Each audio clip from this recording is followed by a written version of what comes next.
wasiirka wasaaradda caafimaadka Soomaaliland iyo wasiirka wasaaradda beeraha ayaa maanta Boorama waxa ay kaga qayb galeen munaasabad ka dhacdo cusbitaalka caalamiga ee Al-Hayaad taasoo loogu mahadnaqayay 11 dhakhtar oo ka yimid dalka Kuwait kuwaasoo qaliino bilaash ah ka sameyn doona gudaha cusbitaalka caalamiga ee Al-Hayaad ee Boorama ku yaala waxaana madashan ugu horeyn ka hadlay gudoomiyaha hay'adda Amuud Foundation Mudane Maxamuud Faarax Cigaal wuxuuna ka waramay dhaqaatiirtan ka yimid dalka Kuwait iyo qaliinada ay sameyn doonaan annagu visionkeega Amuud Foundation wuxuu ahaa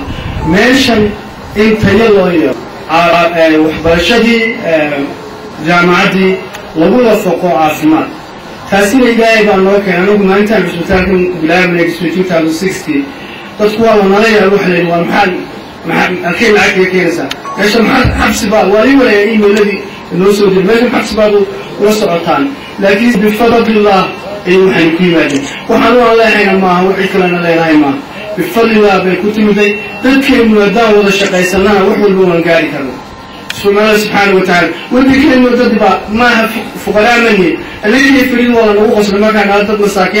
masaakiina loo yiminay masaakiin mani aqalgan miskinkana wax walba waan qabsanaa wadadaasaan dhisan karnaa wax ka samaysan karnaa hormuudka kulliyadda caafimaadka ee jaamacadda Amuud Dr. Saciid Axmed Walhad iyo gudoomiye ku-xigeenka jaamacadda Amuud Professor Axmed Cabdilaahi Boqore oo iyaguna madashan hadallo ka jeediyay ayaa waxay mahadnaq u jeediyeen 11 dhakhtar ee ka yimid dalka Kuwait ee qaliinada ka sameyn doona cusbitaalka caalamiga ee Al-Hayaad gudoomiye ku-xigeenka degmadan Boorama Mudane Muumin Gadiid Cumar iyo gudoomiyaha gobolka Awdal Axmed Xadi Sidci iyo Xaaji Axmed Miisaan Aare oo kamid ah odayaasha degmadan Boorama ayaa iyaguna waxa ay ka mahad celiyeen dhaqaatiirtan qaliinada bilaashka u sameyn doona dadyow kala duwan oo ka kala imaan doona geyiga afka Soomaaliga loogu hadlo ee mandiqadan Geeska Afrika wasiirka wasaaradda beeraha Soomaaliland Professor Faarax Cilmi Geedoole iyo wasiirka wasaaradda caafimaadka Dr. Xuseen Maxamed Maxamuud Xoog ayaa iyaguna waxay ka hadleen madashan loogu mahad celinayay dhaqaatiirtan ka yimid dalka Kuwait waxaana hadaladooda kamid ahaa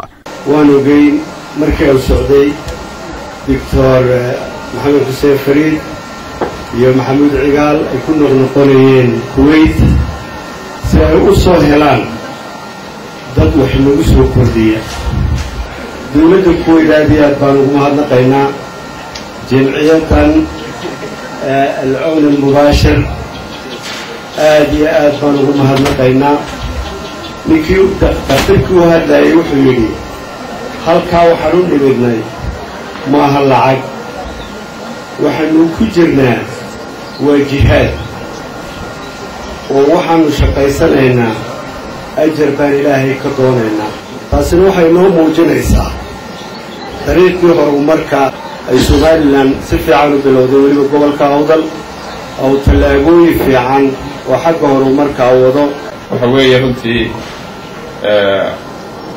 kaalmada dadka muslimiinta ama caalam islaami iyo caalam carabi naga soo gaadha xagga caafimaadka oo yaraan jirtay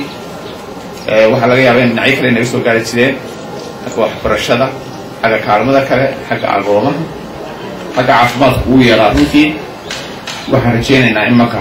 albaab weyn oo isfuray inuu noqon doono oo ay noqon doonto mid joogto ah maanta dadkii Soomaaliyeed oo Soomaaliland iyo Soomaaliland marka wada faa'iideysanaysa ayadoo laga weydiin ilaahay ka amal mariyo dhaqaatiirtan qaliinada indhaha iyo qaliinada guud ka sameyn doona cusbitaalka Al-Hayaad ee Boorama ku yaala ee caalamiga iyagoo qaliinadan ay bilaabeen 22 bishan waxaana ka faa'iideysan doona dadyow kala duwan oo ka kala imaan doona deegaanada afka Soomaaliga loogu hadlo ee mandiqadan Geeska Afrika